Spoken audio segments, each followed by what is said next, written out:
Buenas noches, bienvenidos a Encuentro Económico con Julio Villagrán.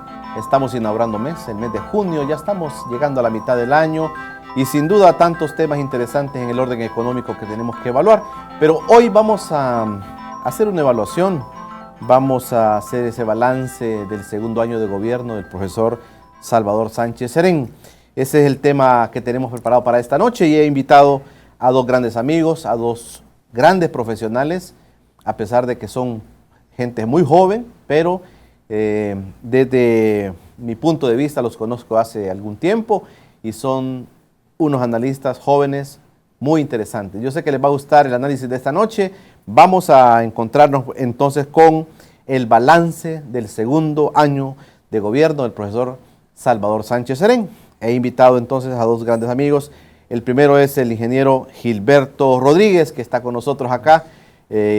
Gilberto, gracias por aceptar esta invitación y bienvenido. Gracias. Buenas noches, Julio. Buenas noches. También me acompaña el licenciado Aldo Álvarez, muy conocido en el ambiente académico, abogado de la República, y vamos a dar su currículum.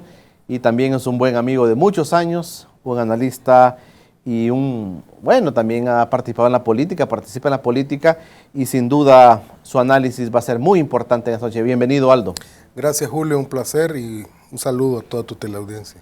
Bueno, quiero contarles un poquito que el ingeniero Gilberto Rodríguez es un ingeniero industrial que tiene diplomado en logística y operaciones y también completó su programa de alta gerencia del INCAE en Business School en el 2015 y tiene un diplomado en dirección estratégica también de ADEN Business School en el 2012 y su experiencia laboral pues lo ha llevado a ser jefe de planificación y desarrollo de una de las empresas más grandes de este país. Así es que este es el currículum así en breve de Gilberto Rodríguez, el ingeniero, que es ingeniero industrial y que nos acompaña en esta primera parte.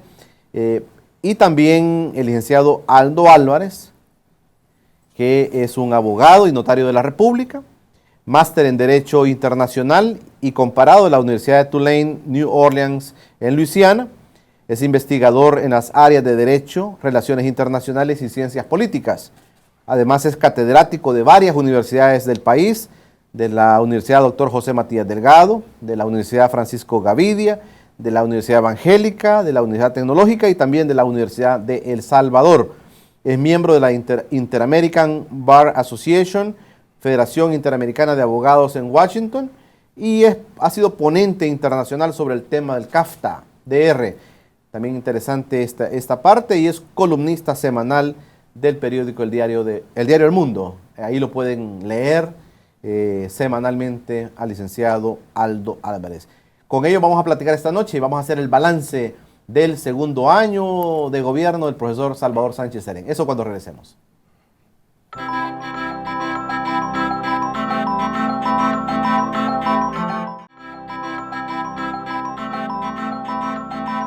Bueno, ya estamos nuevamente acá para iniciar nuestro espacio de Encuentro Económico con Julio Villagrán. No se olvide seguirnos en nuestras redes sociales, en Facebook como Encuentro Económico, en Twitter como @encuentro_e y también no se olvide de visitar nuestra página en YouTube donde pueden encontrar todos los programas que aquí hemos producido. Eso es en nuestras redes sociales.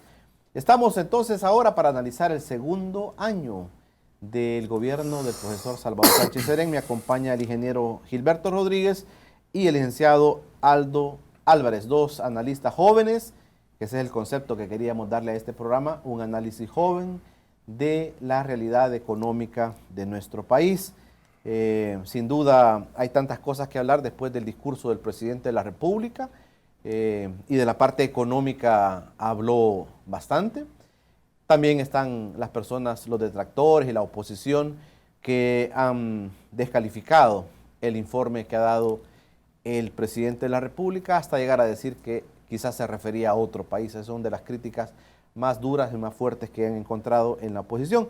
Pero yo lo voy a evitar para que veamos en una primera parte lo que el presidente de la República ayer habló en su discurso en la Asamblea Legislativa sobre su segundo año en su periodo presidencial. Adelante, por favor. Avanzamos en este segundo año en la construcción de un país más productivo, con un modelo de crecimiento inclusivo, generador de empleos y oportunidades. Uno de los avances más relevantes es el crecimiento de la economía salvadoreña en 2.5%. Esta es la tasa más alta de crecimiento de los últimos 7 años. Nuestra proyección es alcanzar el 3% de crecimiento como lo establecimos en el Plan Quinquenal de Desarrollo. Con un manejo responsable, logramos mantener la estabilidad macroeconómica y financiera y corregir de forma gradual los desequilibrios en la economía. En el último año aumentó la inversión pública y privada. Impulsamos la innovación y diversificación productiva. Iniciamos la ejecución del Fomilenio 2, incrementamos las exportaciones y fortalecimos el poder adquisitivo de los hogares. Con el Asocio para el Crecimiento y la Alianza para la Prosperidad del Triángulo Norte, que gestionamos con el gobierno de Estados Unidos, estamos generando nuevas oportunidades de inversión. Bueno, esto es lo que el presidente de la República decía en su discurso ayer en la Asamblea Legislativa, refiriéndose básicamente al tema económico. Y estos son los primeros apuntes que tenemos: un país productivo, un país con un modelo de crecimiento inclusivo, generador de empleos y oportunidades. También habló de que este 2.5% de crecimiento económico es la tasa más alta en los últimos 7 años. Habló también de la estabilidad macroeconómica y financiera y también se refirió a la inversión pública y privada. Se mencionó hasta el Fomilenio en este bloque. ¿Cómo ves en un primer momento, Aldo, este planteamiento que hace el presidente en su discurso de segundo año? Bueno, en primer lugar, gracias nuevamente por la invitación. A mí, yo lo seguí con mucho detenimiento y sí he segmentado las ideas que el presidente expuso el día de ayer. Digamos que a grandes rasgos te puedo decir que el discurso en términos generales me pareció un poquito como una especie de desglose de un checklist, ¿verdad? O sea, como una especie de formulación de logros, ¿verdad? Establecimiento de logros y pues un poco aquellas áreas en donde el presidente cree que su gobierno ha digamos, impactado las cifras en diferentes áreas, ¿verdad? En cuanto al área particularmente económica, a mí me parece que en primer lugar lo que dice el presidente es cierto. El crecimiento ha sido el más alto en los últimos años, tomando en cuenta cómo El Salvador se ha visto impactado en relación a la crisis económica que sufrieron principalmente los Estados Unidos, ¿verdad? Y los países del primer mundo, pero que a nosotros por supuesto que nos impactó tremendamente por varias vías. Yo no estoy seguro si ese número del 2.5% realmente se va a lograr. Creería yo que sí va a haber un crecimiento que puede estar por encima del 2%, según incluso lo han dicho personeros del propio Fondo Monetario Internacional, lo cual está basado en realidades. Ahora, por supuesto, ¿verdad?, que los retos son grandes, el 2.5%, el 2% o el 2,2%, que creo que es hasta donde va a crecer la economía en este año, es insuficiente todavía para darle solución a las grandes necesidades del país. Se plantea el 3%, inclusive, lo menciona. Por supuesto que esa será una proyección, ¿verdad? Acuérdate que siempre hay una proyección de crecimiento y hay un crecimiento real que se logra, ¿verdad? Acuérdate que esto está muchas veces condicionado a muchos factores que escapan al control incluso del propio gobierno, incluso algunos factores externos, pero sin lugar a dudas el crecimiento va a ser superior al del año pasado y al de los años anteriores, incluso creo yo por encima del crecimiento que se dio durante la administración del expresidente Funes. Hay que decir que este nivel de crecimiento de la economía es todavía insuficiente en términos de las necesidades fiscales, sí, ¿verdad? Gilberto, el presidente se pone como una meta, dice, nuestra proyección es alcanzar el 3%. ¿Cómo se logra esto realmente? Porque muchos creen que es muy, muy difícil lograr un crecimiento de esta naturaleza. Hay otros países en Centroamérica que están creciendo mucho, el caso de Panamá, que es un crecimiento bastante fuerte y bastante sólido. Para lograr un crecimiento del 3%, para que la gente nos entienda de qué estamos hablando, ¿qué implica tener un crecimiento de este tipo? ¿qué elementos en la economía nacional debemos cumplir como para llegar nuestras proyecciones a lo que el presidente de la República ha dicho? Para empezar, habría que reflexionar sobre qué es lo que nosotros estamos midiendo cuando hablamos de crecimiento económico. Esta es una referencia a una macro cifra que se determina como el Producto Interno Bruto, que suma toda la productividad de un país a lo largo de un año dentro del territorio nacional, ¿verdad? De eso estamos hablando cuando hablamos de crecimiento económico, la suma de toda la productividad de un país dentro del territorio en un año específico. Ahora, esto es función de los factores productivos que tiene un país y que se ha desarrollado a lo largo de su historia, a lo largo de los últimos 100 o 200 años. Entonces, eso es lo que determina el crecimiento económico, ¿verdad? Es los factores productivos que el país desarrolla a lo largo del tiempo. Ahora bien, los países serios que se plantean estas metas de 5, de 6 o del 3%, lo hacen sobre la base de estrategias sólidas, a los cuales ellos les apuestan a lo largo del tiempo, ¿verdad? A acciones específicas, a los cuales le colocan una cantidad de recursos específicos a lo largo de 10, 15 años. Y después de eso, después de que el país definió en base a un diagnóstico, ¿verdad? En base a un diagnóstico mutuamente aceptado por todas las fuerzas políticas y sociales, define un plan estratégico y define una serie de pasos y una serie de recursos, y entonces es que está listo para empezar a crecer a una tasa específica. Se habla también, y yo escuchaba gente de derecha, Gilberto, decir que en el tema del crecimiento económico, que realmente sí se había logrado una estabilidad macroeconómica, lo que tú estás hablando. Dice, sí, la estabilidad macroeconómica sí se puede ver. Escuché a unos políticos de derecha hablar sobre la estabilidad macroeconómica y financiera del país. Quiere decir que, digamos, el gobierno puede aspirar a crecer, como dice Aldo, un poco más del 2.5%. Bueno, esas son estimaciones que se hacen generalmente desde el Banco Central de Reserva y el Fondo Monetario Internacional y otros organismos. Y bueno, es posible crecer a más del 2.5%, pero lo que nosotros tenemos que poner en el centro es que eso no alcanza, ¿verdad? Un 2.5, un 3%, no alcanza para resolver los grandes problemas del país, ¿verdad? Sobre todo, no alcanza para financiar que logremos sacar a buena parte de la población de la pobreza, porque eso implica recursos, y para tener recursos no hay que tener crecimiento económico, porque al final del día, los ingresos del Estado son función, ¿verdad?, del ejercicio fiscal, que tiene que ver mucho con la producción de un país. Bueno, hay temas interesantes como el tema fiscal, sin duda, que vamos a analizar en el siguiente bloque, y yo quisiera que también nos detengamos a ver el tema de las inversiones. Aquí han pasado algunos invitados nuestros y han hablado positivamente del tema de las inversiones y han dicho, bueno, hay perspectivas, inclusive la misma presidenta de la Cámara Americana de Comercio dijo que si se dieran las condiciones legales, políticas, para que más empresas extranjeras pudieran venir al país, eso ayudaría y abonaría mucho al crecimiento económico de El Salvador. Lo han dicho el mismo presidente del Banco Central de Reserva, lo dijo Sigfrido Reyes, presidente de Proesa.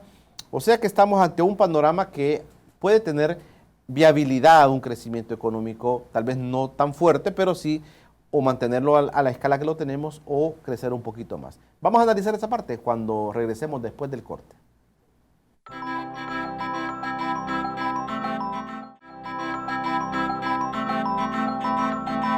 Gracias por estar con nosotros en Encuentro Económico con Julio Villagrán.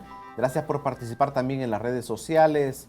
Tenemos varios comentarios de gente, inclusive de los Estados Unidos y de Canadá, que nos reportan ver este programa en el sitio pues, del canal tvx.com.sb.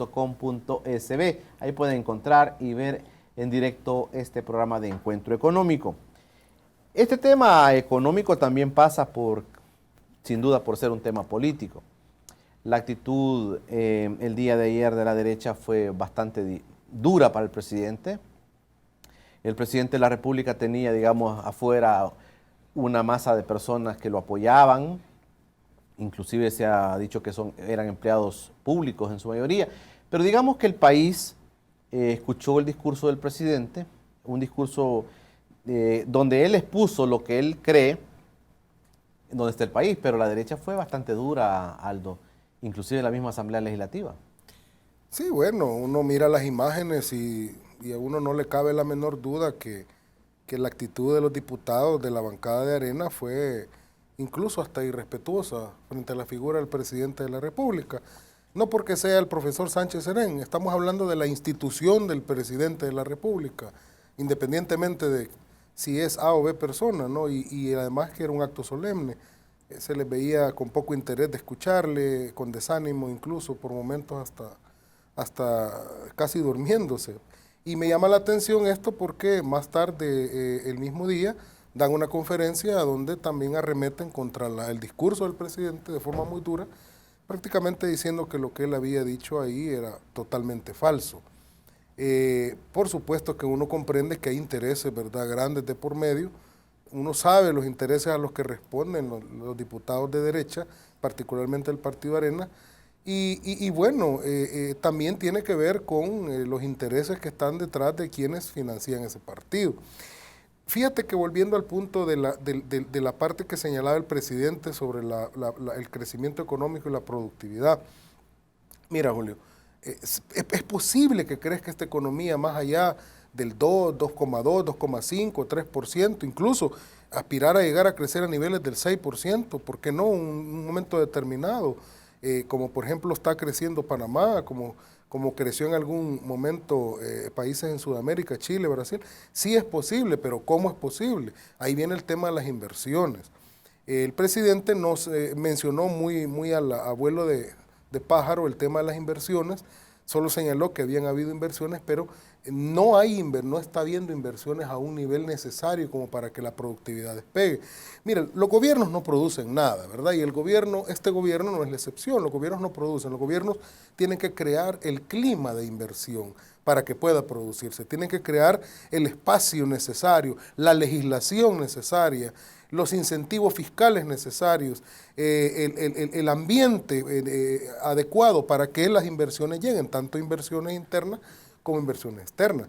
La inversión extranjera, sin lugar a dudas, ha estado un poco deprimida, ha venido inversión extranjera, pero no en el nivel que se espera, y la inversión interna también ha estado bastante deprimida. Supongamos, como muchos le achacan, que tiene que ver bastante con el tema de la seguridad, ¿verdad? Que sin lugar a dudas es un tema que impacta la productividad, pero yo creo que también no es exclusivamente el tema de la seguridad lo que ha impactado el hecho de que no se haya suficiente inversión nacional, claro, por ejemplo, por parte de los grandes empresarios de este país. A mí me parece un poco incluso de doble moral y de doble rasero que hablen en los términos que hablan con relación a la inversión, pero tienen transnacionalizado y regionalizado toda su inversión en Centroamérica. Y van a invertir a otros lugares. Y van a invertir a otros lugares, incluso aquí mismo, cerca, en Nicaragua hay un montón de inversiones de inversionistas salvadoreños que tienen ya más inversión afuera de la que tienen adentro.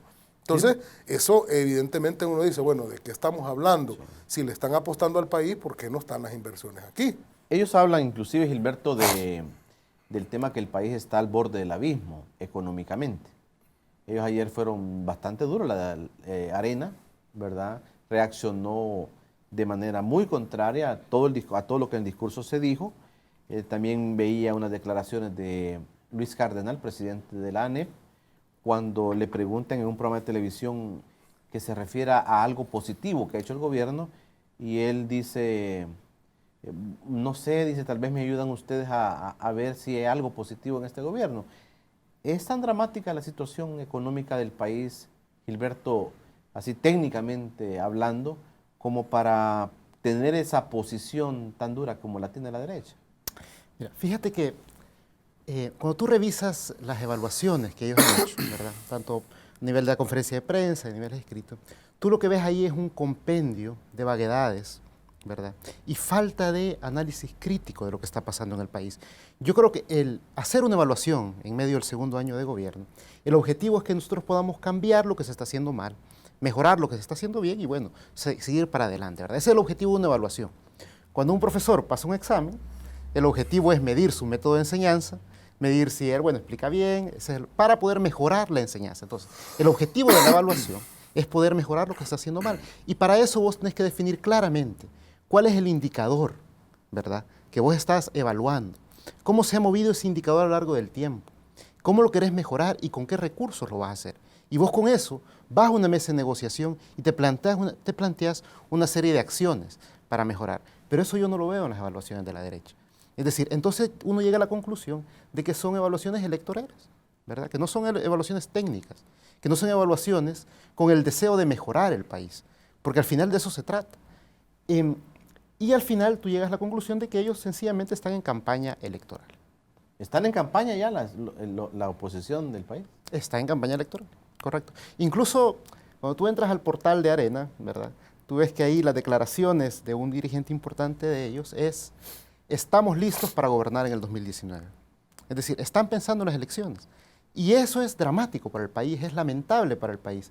Porque fíjate que cada vez más, para bien o para mal, las campañas electorales se están convirtiendo en una batalla de los especialistas del marketing político, ¿verdad? Que desplegan sus campañas antes de las elecciones. Es decir, el salvadoreño promedio no está pensando en quién va a votar. Nadie está pensando en quién va a votar en los próximos años. Esa es una decisión que tomará de acuerdo a coyunturas específicas en el momento de las elecciones. Entonces es triste que desperdiciemos estas oportunidades en las cuales podemos evaluar con profundidad lo que está pasando, en las cuales podemos tomar indicadores específicos para apostarle con planes de acción específicos y poder mejorar la realidad del pueblo salvadoreño. Hay dos temas, Aldo, que los salvadoreños están analizando. No se aprobó las reformas a la ley de pensiones. Y además, el salario mínimo lo atrasaron, el anuncio del aumento del salario mínimo lo atrasaron, y el mismo día, 1 de junio, anuncian un incremento al salario mínimo, tal y como la ANEP lo había propuesto. Y la gente dice, bueno, es como para poder frenar, como para poder no darle discurso al presidente de la República. ¿Cómo lo ves tú? Bueno, interesante que el anuncio del incremento al salario mínimo se hace a unas horas de haberse dado el discurso del presidente de su segundo año de gestión.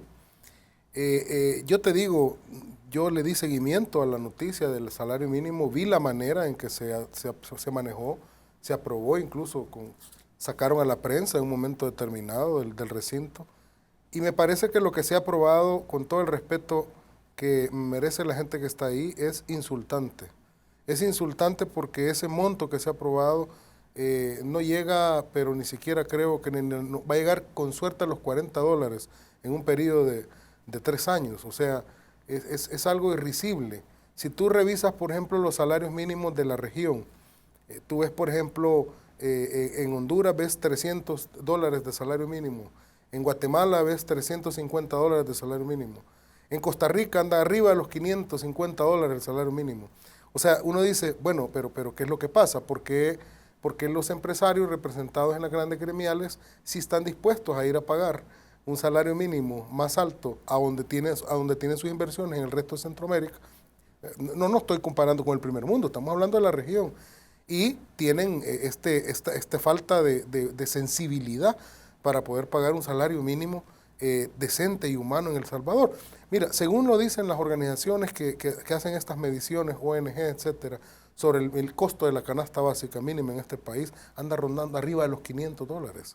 O sea, que ni siquiera con la propuesta del gobierno, que aspiraba a que se subiera a $300 en el área urbana y 250 en el área rural, ni siquiera con los $300 que era la propuesta del gobierno se puede lograr la canasta, pero es un aumento significativo frente a lo que actualmente existe, pero ni eso se va a lograr, y me imagino que por eso el gobierno se retiró, ¿verdad?, de esa negociación. Ni siquiera esa aspiración mínima se ha logrado con esto que ha sucedido. A mí no me cabe duda que el que se haya dado en el contexto del segundo aniversario esta aprobación tiene una dedicatoria.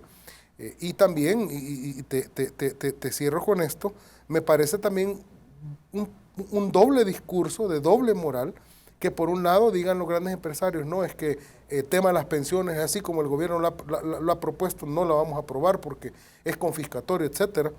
Pero por otro lado, sí imponen de alguna manera su voluntad en el tema del salario mínimo. ¿Tú coincides con Gilberto que estamos en campaña política? Desde el día siguiente que terminaron las últimas elecciones. Estamos en campaña. Estamos en campaña. Bueno, interesante. Estamos platicando con el ingeniero Gilberto Rodríguez y platicando con el licenciado Aldo Álvarez, dos analistas jóvenes del país que les estamos llevando ahora por primera vez juntos a ellos su análisis.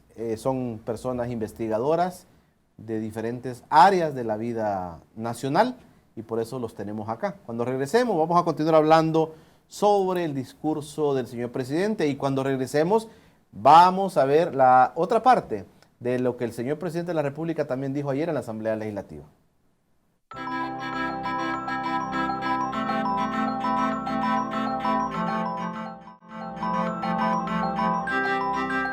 Hemos diversificado la matriz energética, un paso necesario en la transformación productiva de El Salvador.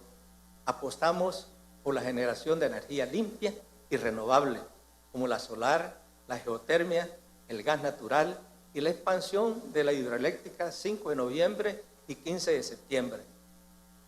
Nuestra inversión por el desarrollo logístico, la conectividad vial y la elevación de los estándares de calidad de la obra pública nos han posicionado como uno de los países mejor conectados del continente. En ese mismo esfuerzo, expandimos y modernizamos el Aeropuerto Internacional Monseñor Óscar Arnulfo Romero.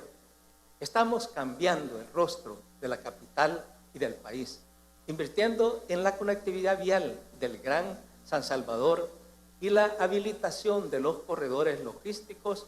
Ejemplo de ello son los pasos multinivel Naciones Unidas y el redondel Maferrer. Son avances importantes en este segundo año la construcción del corredor logístico Acajutla-Sonsonate, la ruta Chalchuapa-Jerez y la modernización de carreteras y caminos rurales.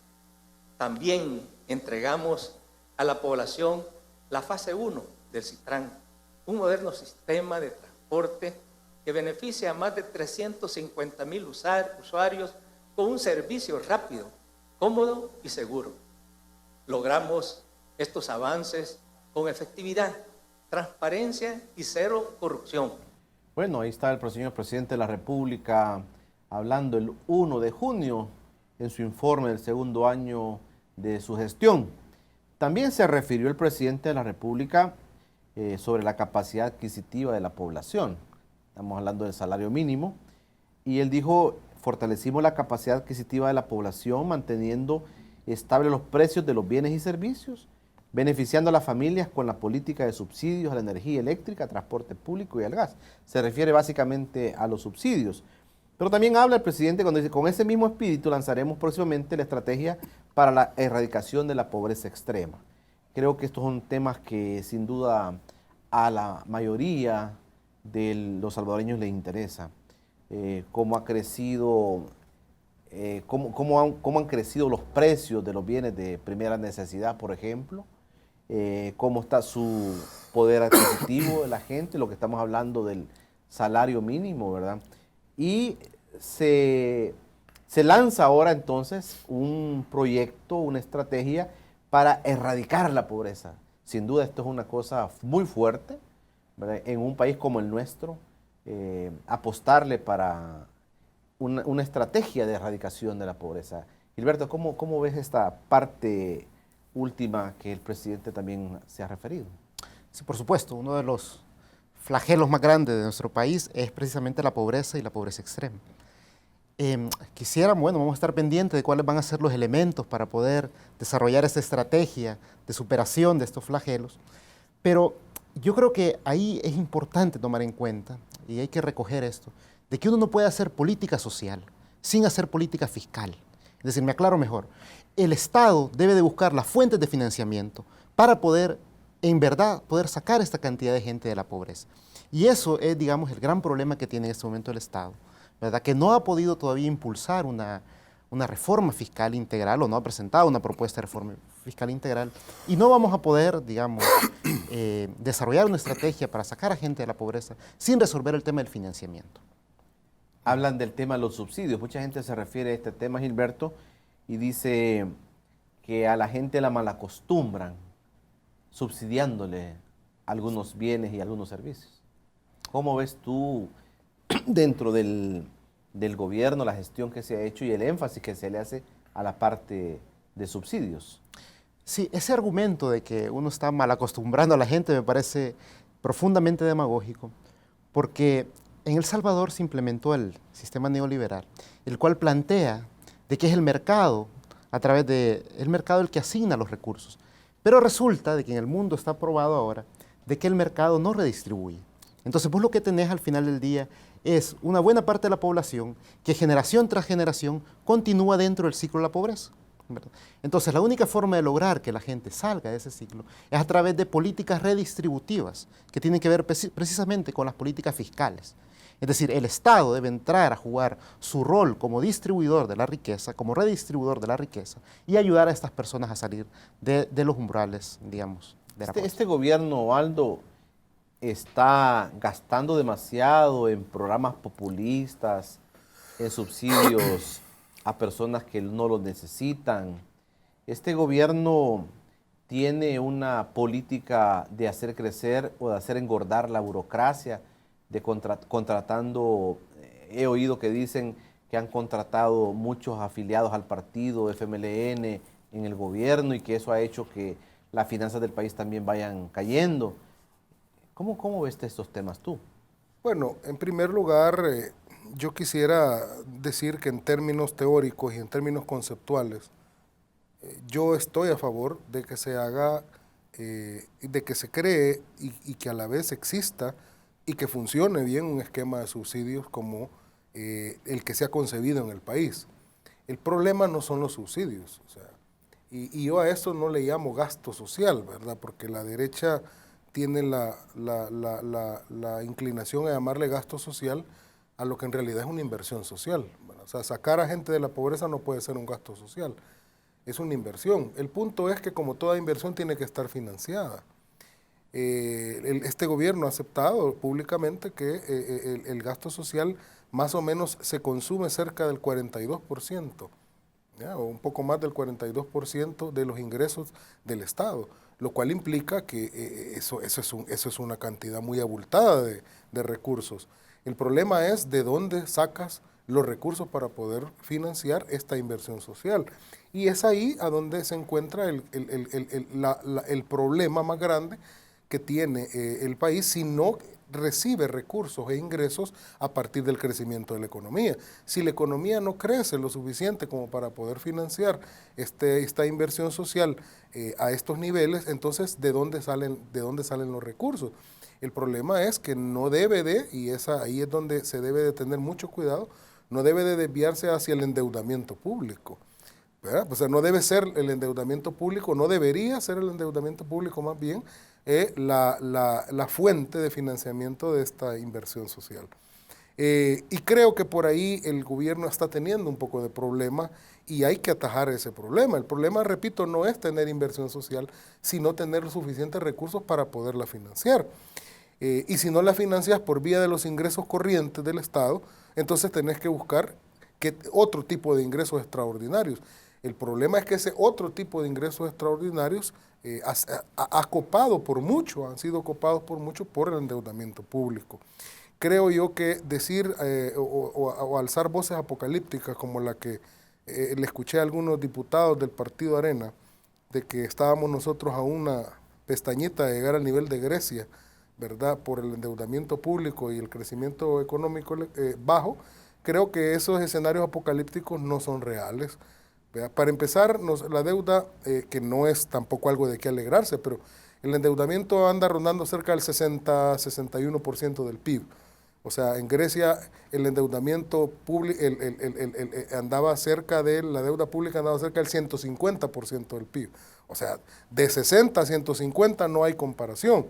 Entonces, venir a decir que también la economía no ha crecido, digamos que no va a crecer o va a crecer insuficientemente cuando en los años anteriores, bueno, hubo un año, el primer año que asumió el gobierno del presidente Funes, que no podemos decir que es responsabilidad de él, el presidente asume a mitad de año. Cuando asume el presidente Funes, ese año hubo crecimiento negativo, o sea, no hubo crecimiento de menos 0,5 creo que fue el decrecimiento de la economía. Y eso no puede decirse que es culpa del gobierno que recién iba entrando. De un decrecimiento de la economía a un crecimiento del 2,5%, creo yo que hay una gran diferencia. En este tema, Gilberto, ¿cómo ves tú hablan del impago, hablan del default, hablan de que el país va a caer en un vacío tremendo y que ya no va a poder funcionar este país. Como decía Aldo, sacan el tema de Grecia, sacan el tema de Argentina. ¿Cómo ves tú este tema? No, tal como lo dice Aldo, estamos lejos de los niveles, digamos, de impago. La deuda de Grecia es cerca del 150% del PIB, El Salvador está en el 60%, de eso el 12% es de las pensiones, ¿verdad? Ahí el gobierno quiere tratar de obtener un poquito de oxígeno, ya que si quitas ese 12% a través de la reforma, te baja al 48%, tienes un par de años más.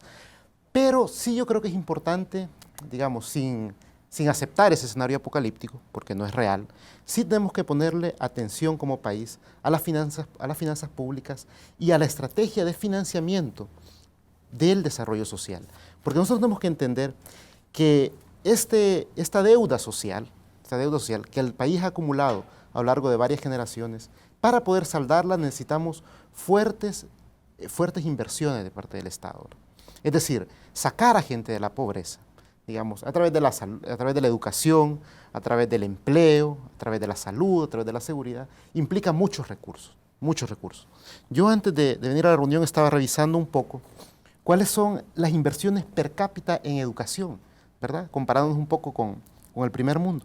Resulta de que Alemania invierte por cada uno de sus estudiantes $2.000 al año. Esa es la inversión que hace. Y me dirán, bueno, nosotros no podemos compararnos con Alemania, está bien. Resulta que Costa Rica, que es un país un poquito más cercano a la región, está invirtiendo cerca de $600 al año por cada alumno. El Salvador, en este momento, con el actual presupuesto, está invirtiendo 150. Es decir, $150 en un alumno en su educación al año. Al año. Entonces, nosotros lo que tenemos que diseñar es la estrategia para financiar al Estado, para poder saldar, para poder reducir esa brecha. Porque resulta que la clave del crecimiento económico es la formación de tu capital humano. De eso depende que vos seas capaz de crecer en el largo plazo. Entonces, tenemos que invertir ahora para ir reduciendo esas brechas, ¿verdad? Para ir reduciendo esas brechas. Puedo hablar de otros países de la región, por ejemplo, Brasil son $600 por alumno, Argentina son 600, Costa Rica son 500, entonces tenemos un reto importante ahí de cómo financiar eso. Bueno, cuando regresemos vamos a hablar de los retos que le quedan a este gobierno, de que le faltan 3 años todavía, no está ni a la mitad de su periodo, y las críticas apocalípticas, como ustedes han hablado ayer, fueron muy fuertes y nos pintaron un escenario muy difícil, catastrófico, como tú lo estás diciendo, Aldo. Cuando regresemos vamos a ir finalizando nuestro análisis y viendo ese futuro, esos 3 años que nos faltan. Pero también cuando regresemos estará Alejandra Rochac lista para poder llevarnos el micro noticiero que va a ser por cortesía de dinero.com.sb. Ya regresamos.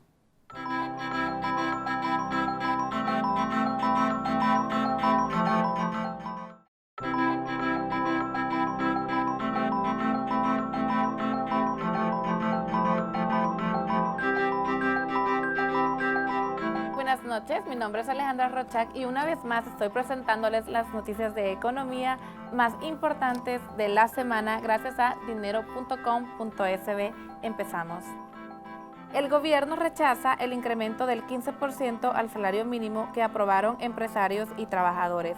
El Consejo Nacional del Salario Mínimo aprobó este 1 de junio un aumento del 15% al salario mínimo de forma gradual en 3 años. Sin embargo, este consenso solo contó con los votos de representantes de los empresarios y de los sindicatos de trabajadores. El gobierno votó en contra. Con este incremento, el salario en la industria este año será de 258.93 en la maquila, el salario mínimo será de 221.44 y en el sector agrícola 124.11 dólares. En comercio y servicios subirá a 263.3 centavos, ya que el acuerdo con ese sector fue del 13.5%. Representantes del gobierno han mostrado su descontento, ya que la propuesta del Ejecutivo era establecer 2 salarios mínimos de $250 en la zona rural y $300 en la zona urbana, por lo que esperarían que el presidente de la República vete u observe dicho acuerdo. Pasamos a otra información relevante y es que el gobierno buscará arrendar el puerto de la Unión, ya que las empresas no se vieron interesadas en licitar, dijo el secretario técnico de la presidencia, Roberto Lorenzana. Nelson Vanegas, presidente de CEPA, confirmó que dicho proceso de arrendamiento se buscará por medio de un decreto especial de servicios integrales portuarios que permitiría prestar parcialmente algunos servicios requeridos. Dichos servicios se arrendan a mediano plazo, lo que abre una serie de oportunidades, ya que varias empresas pueden requerir los diferentes servicios que brinda el puerto.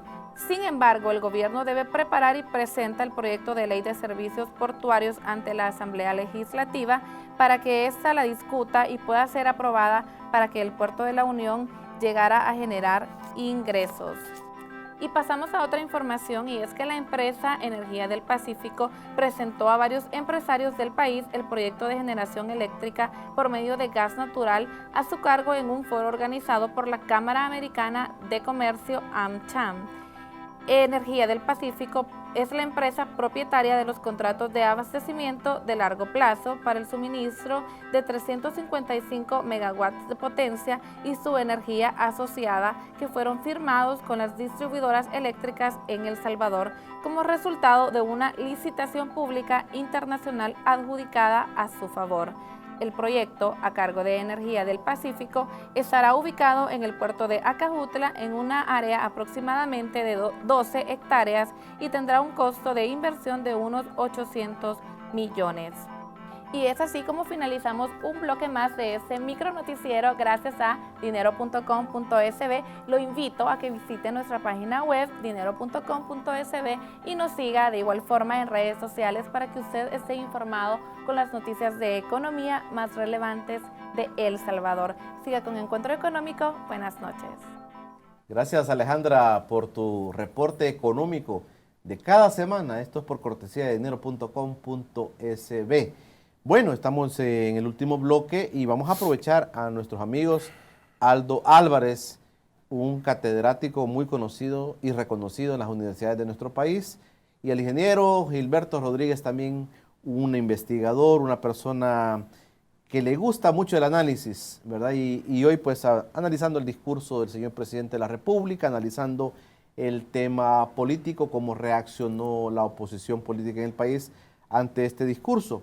Faltan 3 años para terminar el periodo del profesor Sánchez Serén y Gilberto nos ha complicado la plática. Aldo dice, ya estamos en campaña política y todo lo que venga entonces será muy difícil para el partido de gobierno y para el gobierno llevar estos temas que sin duda son importantes, el crecimiento económico, la productividad, el tema de la seguridad también que está afectando bastante este tipo de imagen que podamos estar generando como país. También está el tema, 2 temas que han sido en este gobierno importantes. El tema del salario mínimo, que ayer lo definieron, y el tema de las pensiones también. ¿Cómo vas viendo tú el escenario que viene estos 3 años próximos, Aldo? Yo creo que este año es un año, porque todavía vamos a la mitad del año, es un año al que se le tiene que sacar el mayor provecho posible. Lastimosamente en nuestro país no debería ser así, pero creo que el otro año ya nos metemos en un año preelectoral nuevamente. Vamos a elecciones el 2018 y el 2019 vamos a elecciones presidenciales, o sea que prácticamente este año es el año de la oportunidad para sentar y bases para poder delimitar un nuevo plan de país. Mira, es imposible. Un tema fundamental al que se le debe apostar para sacar adelante y hacer crecer al país es el tema del plan de nación. Para eso debe haber diálogo. O sea, a mí me llena de mucho optimismo el ver que han habido acercamientos entre la nueva cúpula de la gremial más grande e importante del país, no la única, pero sí la más importante, que es la NEP, con el gobierno también al más alto nivel, pero parece por rato como que está pegado con saliva, ¿verdad? Porque ya uno no sabe si esto tendrá la continuidad que necesita, porque el gobierno tiene que dialogar con todos los sectores y el sector productivo es el más importante. Mira, Aldo, yo quiero hacer un paréntesis. Estás hablando de una cosa tan importante. Por ejemplo, cuando uno puede, ¿por qué no decirlo? Hasta mostrarte optimista mostrar su satisfacción de ver a dos elementos del país antagónicos de manera muy dura. La gente dice ANEP es lo mismo que Arena, ¿verdad? Y la misma posición toman contra el gobierno. Pero cuando escuchas tú, o cuando ves tú en los medios de comunicación que se sientan a dialogar, tú ves al final como una esperanza de decir, bueno, puede haber algo para el país.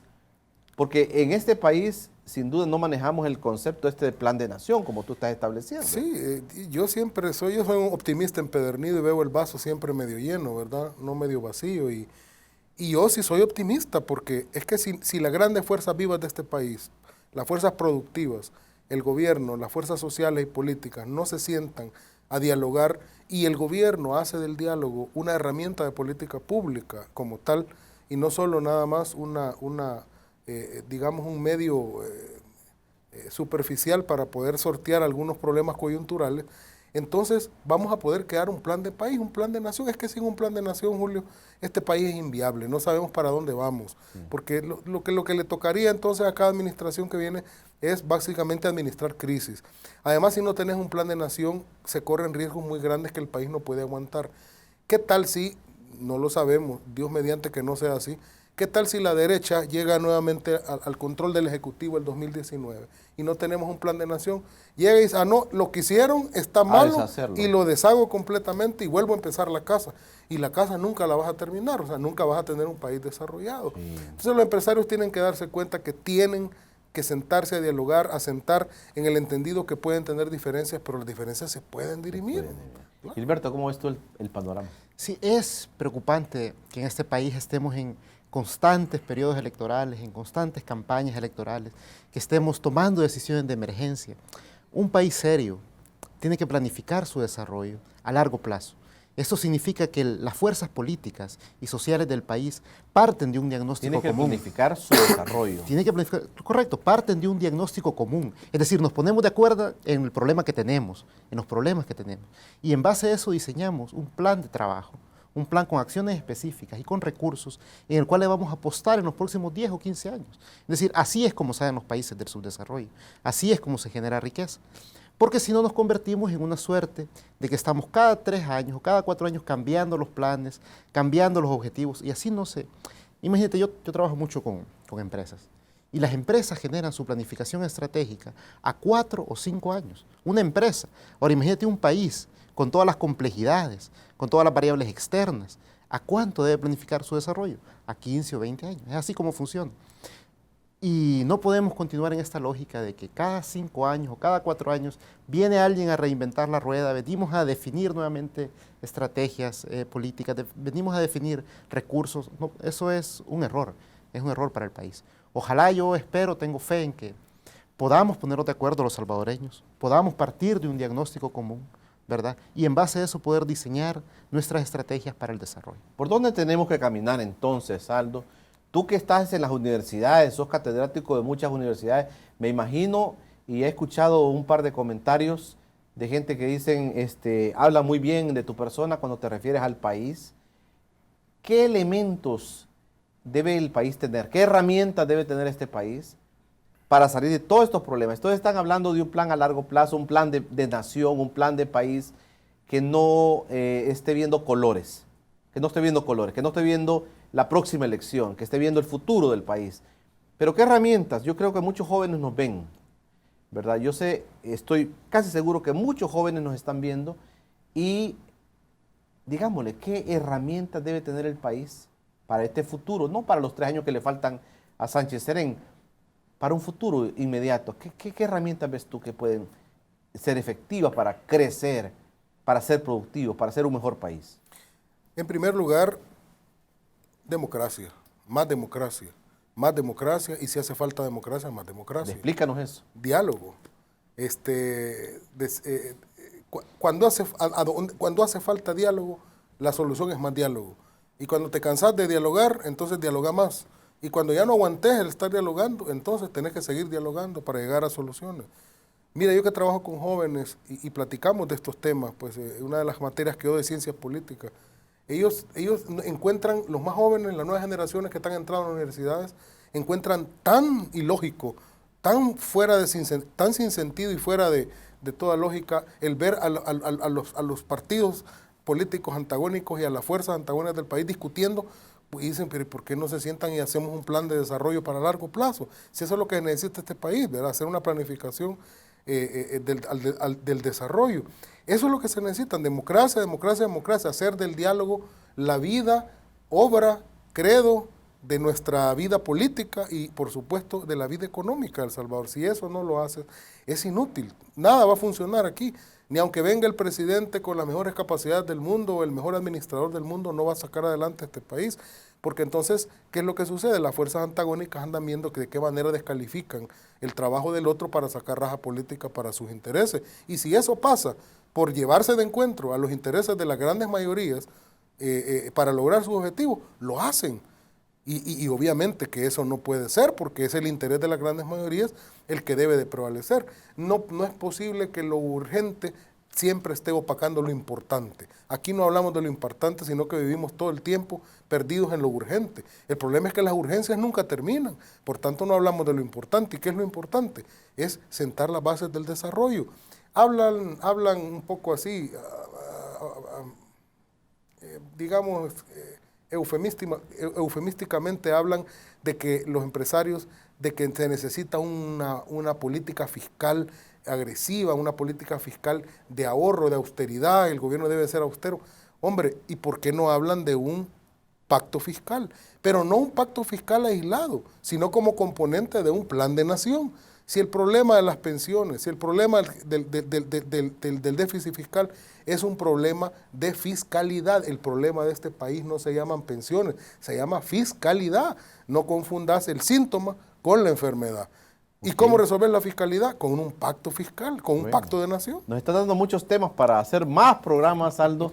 Gilberto, ¿cómo ves tú, así de manera rápida, precisa, cómo ves tú, qué herramientas deben haber para salir adelante? Mira, cada vez más hay un consenso universal de que la clave del desarrollo es la educación. Es decir, nosotros tenemos que, por supuesto, después de un consenso, después de ponernos de acuerdo en el diagnóstico y de muchas otras etapas que hay que ir quemando, yo creo que la clave para que este país logre despegar de ese bajo crecimiento económico, ¿verdad? Y resolver el tema de la pobreza, es que nosotros podamos diseñar un sistema educativo, ¿verdad?, que cambie paradigmáticamente la forma de ver de los estudiantes. Yo creo que si nosotros logramos eso, logramos definir el tema, digamos, cómo lo vamos a financiar, si va a ser a través de un pacto fiscal o a través de deuda, bueno, definiremos como salvadoreños cómo lo haremos. Pero si nosotros logramos eso, entonces nos espera, digamos, un mejor futuro. Pero eso implica definitivamente que tenemos que parar esta continua tratamiento electoral de los problemas profundos que tiene el país, ¿verdad? Esto que vimos en la evaluación de Arena o de FUSADES, que son verdaderamente panfletos de calificativos que no tienen profundidad en el análisis y que estamos desperdiciando las oportunidades, ¿verdad?, de ponernos de acuerdo y definir un plan, ¿verdad?, para poder salir del subdesarrollo.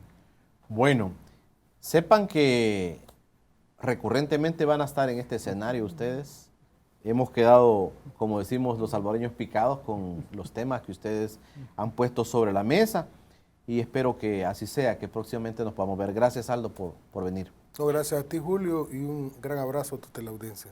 Gilberto, gracias por estar con nosotros. Gracias a ti, Julio, y gracias a todos los amigos televidentes. Bueno, a ustedes en casa, gracias por quedarse con Encuentro Económico domingo a domingo y no se pierdan también en su retransmisión el día jueves a las 10 de la noche. Este Encuentro Económico, nos vemos la próxima semana.